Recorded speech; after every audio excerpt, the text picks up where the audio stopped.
Il a accepté de se confier pour la première fois à une chaîne française. Julian Assange, le patron très controversé de Wikileaks, a répondu aux questions de TF1 alors qu'il attend de savoir s'il sera ou non extradé de Grande-Bretagne. Nos correspondants à Londres, Nicolas Bellet et Brendan McDonnell, ont rencontré l'homme qui fait trembler la diplomatie internationale. Regardez. Chaque jour, avant que la nuit tombe, Julian Assange doit se présenter au commissariat de Beccles, une bourgade de l'Est de l'Angleterre. C'est là que nous l'avons rencontré. Le patron de Wikileaks, qui porte un bracelet électronique, est en liberté surveillée. Il est accusé par la justice suédoise d'avoir eu des relations sexuelles avec une femme endormie, ce qui là-bas est considéré comme un viol. Malheureusement, je n'ai pas le droit de commenter ces propos diffamatoires, parce que sinon, on pourrait me reprocher d'entraver la bonne marche de la justice.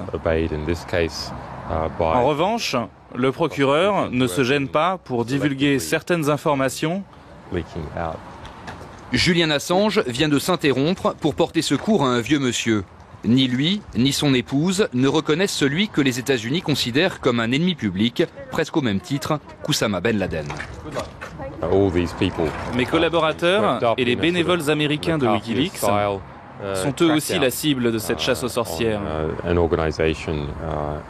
Tous ces gens qui me soutiennent sont perçus comme mes complices, tout simplement parce que nous avons fait perdre la face aux dirigeants des États-Unis.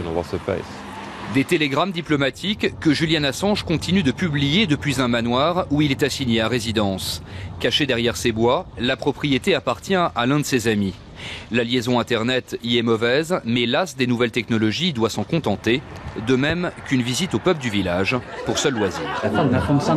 Il est venu dimanche dernier avec quelques amis. Il a bu une bière, ils ont discuté et plaisanté entre eux. Il avait l'air de bien s'amuser. Julian Assange pourrait rester longtemps prisonnier de la campagne anglaise. Ses avocats ont prévenu qu'ils utiliseront tous les recours pour empêcher son extradition vers la Suède, puis éventuellement vers les États-Unis, où le patron de Wikileaks risque selon eux la peine de mort.